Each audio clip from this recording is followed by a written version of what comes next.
What do the Parthenon, the Great Pyramid of Giza, or even a skyscraper like the Burj Khalifa all have in common? They have intentional planning, and most importantly, they have an extremely strong foundation that allows them to be what they are.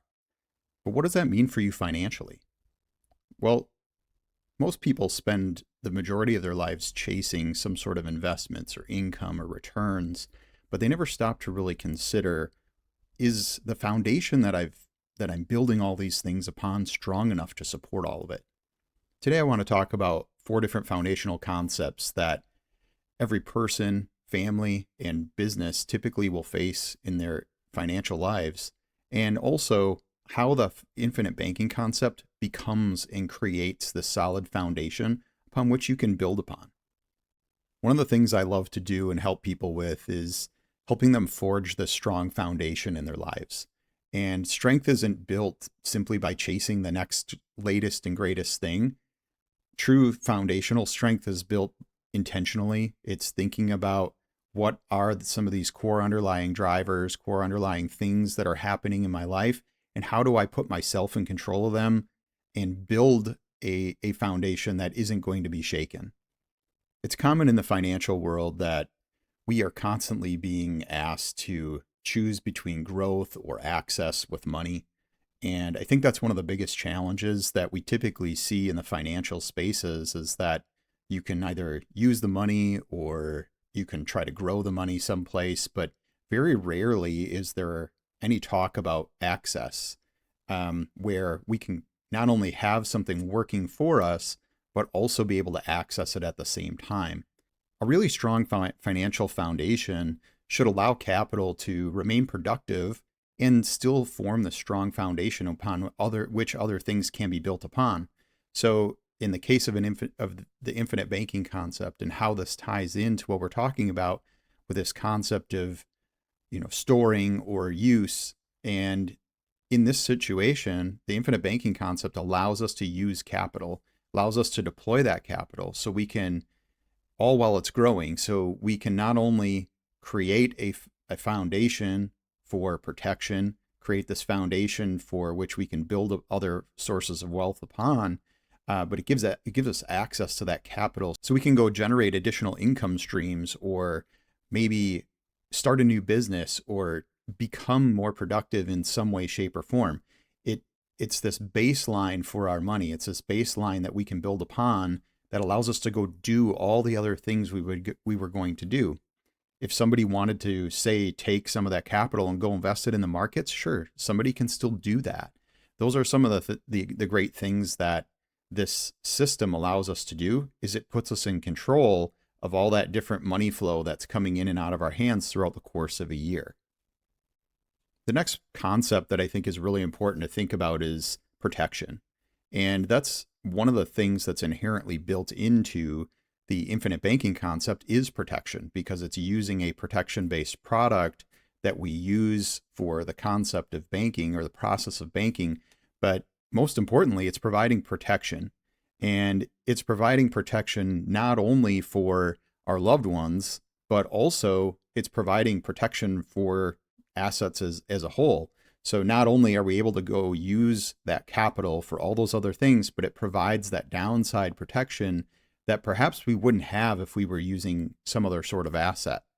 Now, one of the important things to think about, and I've had some conversations about this with some mentors and others recently, is that when we think about some of the characteristics or the aspects of people who are generally very wealthy or have done or used money extremely well throughout their lifetimes, what do they typically have? Their approach is almost always about protecting the underlying assets, protecting the wealth that they have in some way, shape, or form.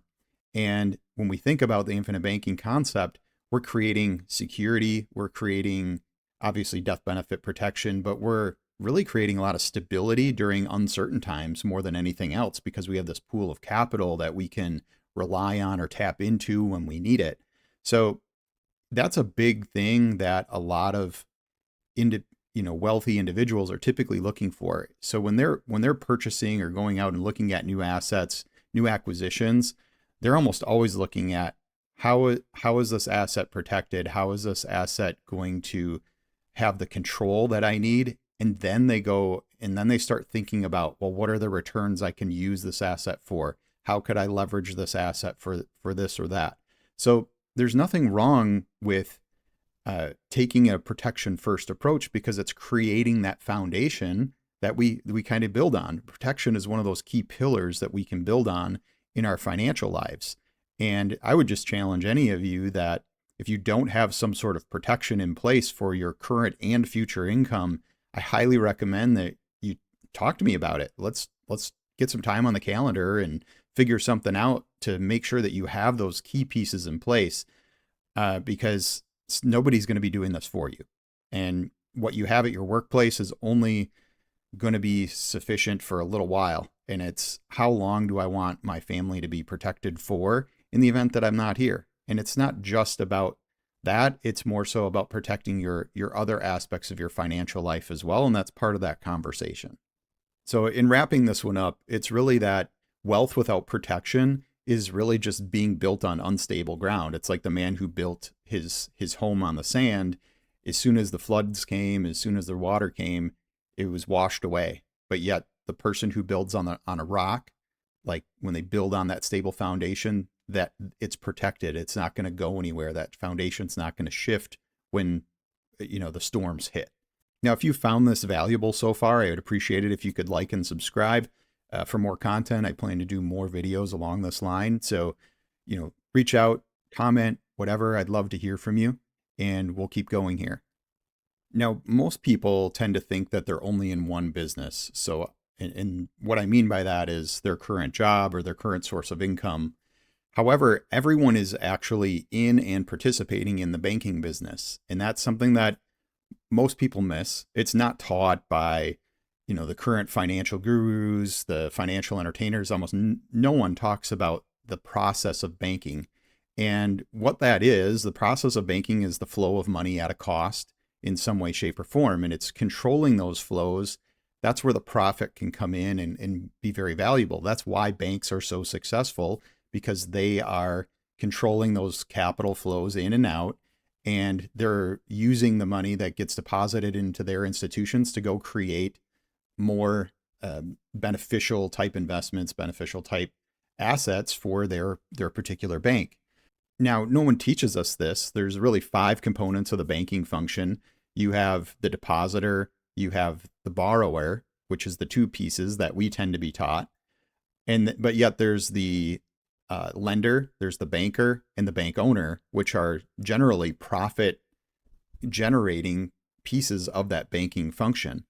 And what the infinite banking concept is really designed to do is to help someone take that banking process and internalize it and allow you to be the one who capitalizes and who profits from that process.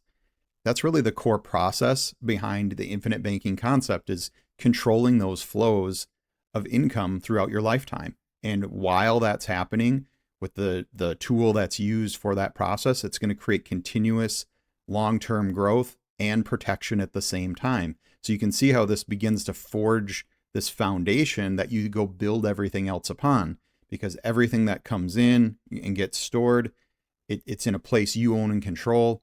It's always going to go up. And at the same time, you're also earning dividends because of the way that the product is structured. And at the same time, you're also then able to go deploy that capital as you see fit. And any time you're using loans, much like a bank does, the loans are an asset to the bank. So if we start to think like a banker, any loans that we use out of our system, those capital inflows then, as those loans get repaid, replenish our capital system. We can go rinse and repeat and do all these things again. And overall, we're the one who profits from that. You are the one who profits from that. One thing to think about as we close up this particular section is, when you don't control the banking process, you're actually building someone else's foundation. So I would just really challenge you to think about that. Is, what's the foundation I want to build for my family? And am I okay with 90% of my income flowing out of my hands every year, building other people's foundation? Or do I want to start to think differently and build my own? And so I want to retake and reclaim a lot of those pieces and start adding brick by brick and building that stronger foundation for my family and my family's future system. So our last concept here is really about capitalization and then the opportunities that capitalization creates. And anybody who understands business, understands wealth, knows that when someone is well capitalized, opportunities are going to abound and opportunities are going to be found. What I would just kind of challenge you to think about is, have you ever had an opportunity that you were like, man, that is one thing I wish I would have jumped on, or wish I would have been able to do something about, so I wouldn't have missed it. We all have those, right? I know I have, and I'm sure many of you have as well. Those are the things that when you're well capitalized and you see those opportunities, you're able to go do something about it. So that could be a property that passed you by. That could be an investment that you saw that you wish you could have had the opportunity to take hold of. It could have been a business that you could have bought into to be a part of, all those different types of things. The other aspect of it is, what about an emergency? What if, think about an emergency that perhaps came along and you were just really worried about that you weren't going to be able to handle it. If you're well capitalized, you can handle and weather those storms. And that's another big part of this aspect. So if you're thinking about how this foundation, you kind of think about the aspects of capitalization, storage, controlling the banking process.